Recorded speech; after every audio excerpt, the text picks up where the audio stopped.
Le français, c'est difficile. Si c'était facile, ça s'appellerait la langue belge, hein, évidemment. Mais, alors, pourquoi c'est difficile? D'abord, ça sera toujours difficile. Hein. Le français, c'est du latin, prononcé par des Allemands, mis en forme à Paris, et agrémenté par des grammairiens snobinards. Hein. Vous mettez tout ça dans une marmite, vous saupoudrez dans la langue française. Et c'est là que ça vient, quoi. Le deuxième cas, c'est toujours la fin, on est embêté parce qu'on ne prononce pas. C'est extraordinaire, ça, hein. Là, si vous avez des gosses qui ont des dictées, il faut qu'ils négocient ça, hein. Plutôt que de faire bestialement un point par faute.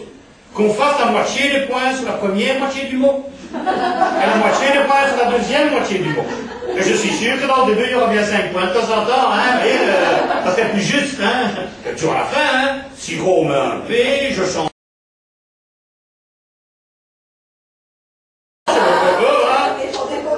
Mais à Paris, c'est E, hein, mais du E, hein. Le problème, c'est que le E n'existe pas en latin. Il n'existe pas en italien, en espagnol, en roumain, en portugais. C'est pour ça qu'on se moque toujours des Italiens, de marquer ici, parce que le E n'existe pas. Le E, c'est parisien. Alors, le gag, c'est que si on aurait dû inventer une lettre. On aurait dû faire ça, inventer un signe, hein. Mais non, à la place de mettre un signe nouveau, on a mis le E latin. Alors, on a mis du E. Eh ben, c'est parti, mon kiki, hein.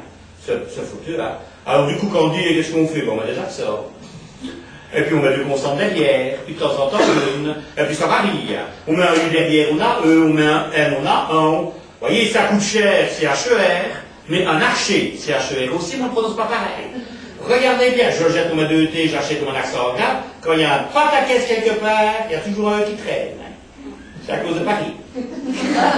À Marseille, j'ai des applaudissements, hein. C'est défini, hein. Vous comprenez le truc? Alors le problème, c'est que quand vous dites entrer en latin, c'était intrare de garder les lèvres. Ça fait ça, hein. Intrare, intrare. Intrare, intrare. Il n'y a pas de problème, hein, là, on ne bouge pas. Hein. Parce que quand j'en fais in, je tire. Quand je fais t, je tire. Le problème, c'est que c'est à la place de faire t, je fais un peu. Inpe, ça va partir, hein. Comprenez, il y en a plus dedans, hein. Inpe, il y a plus dedans, hein. Comprenez? Ce qui fait que les Romains, à la place de mettre M, le M, comme les Anglais d'ailleurs, hein.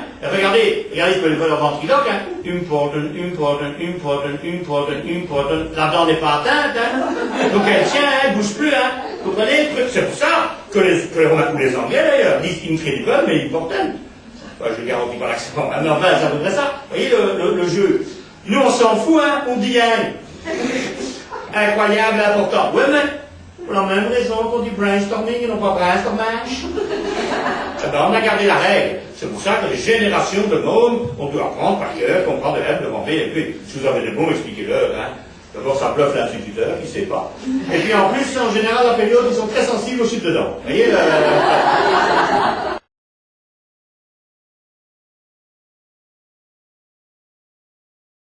on n'a plus de problème. C'est le même égal. Étudiez un verbe, par exemple, l'air courir. Regardez un petit peu. Vous étudiez le verbe courir, vous prenez le présent. Je cours, tu cours, il court, nous courons un air. Futur simple, je courrai, tu courras, il courra, 2 airs. Imparfait, je courrais, tu courras, il courrait, 1 air. Subjonctif présent, faut que je cours, et tu cours, nous courions, 1 air. Conditionnel présent, je courrais, tu courrais, 2 airs. Mettez-vous le gosse qui étudie, ça m'empêcherait.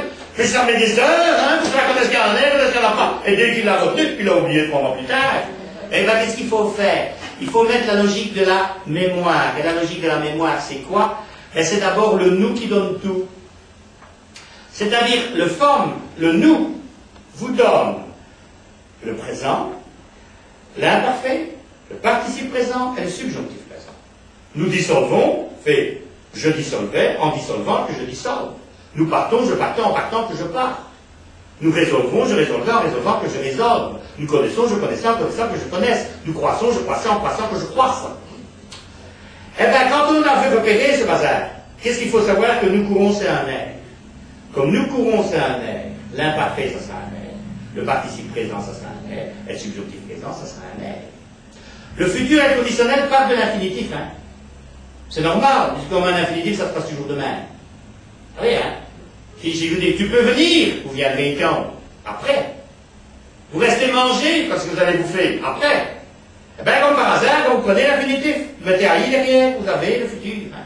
Partir, je partirai. Connaître, je connaîtrai. Croire, je croîtrai. Voilà, automatiquement. Courir, je courirai.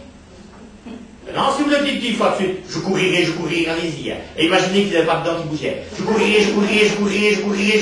Allez-y, dites-le. Hein. Allez, il faut plus qu'on vienne ici. 1, 2, 3. Je courirai. Est-ce que lui vous gêne? Oui. Eh bien, il est tombé, c'est pour ça qu'il y a 2 airs.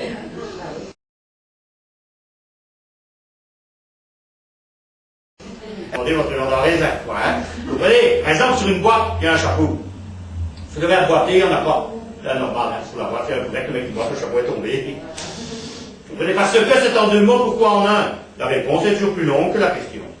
Vous comprenez? Accueillir, il y a 2 C, recueillir, il n'y en a qu'un. C'est normal, quand on accueille, c'est comme ça. Quand on recueille, c'est comme ça. Vous voyez le truc.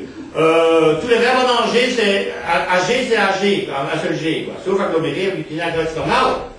Quand on agglomère, ça s'agglutine et ça s'aggrave. Etc., quoi. Vous voyez, pantoufle, il n'y a qu'un F. C'est normal, hein, on est toujours en train de chercher l'autre. Ça y est. Gardos, hein. C'est pas quelle langue qu'on cause, hein. Si vous dites des scénarios,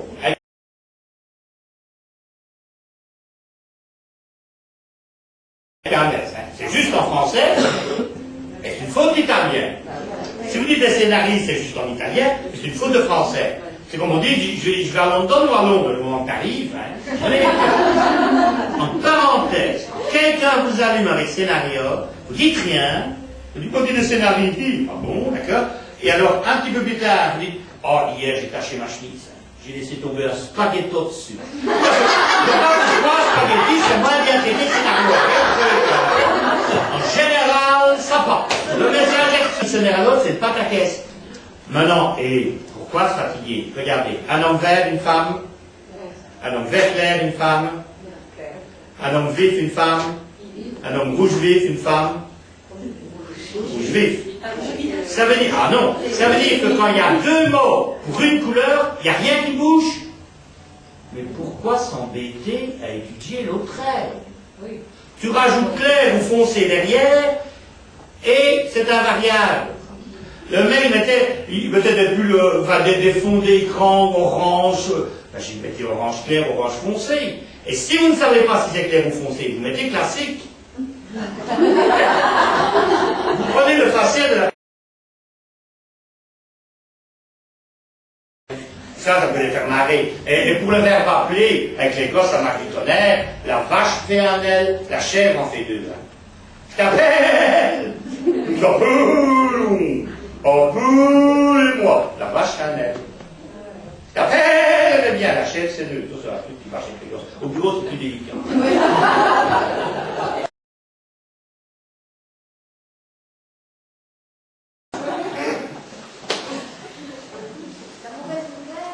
La mauvaise nouvelle, c'est qu'il a plus un rond. c'est que... Ah, il y a une faute d'orthographe dedans, Victor. Oui, vous avez bien entendu. Bah oui, vous avez bien entendu. Oh, mais ça n'empêchera pas de vous apporter tout son soutien. Ça ne m'empêchera pas de vous apporter tout mon soutien. Ah, mais non, je ne me moque pas de vous. Ah non, je ne me moque pas de vous. Regardez, vous avez écrit, ne croyez-vous pas qu'il serait temps de payer votre loyer? Et vous avez mis et. Payer, c'est ER.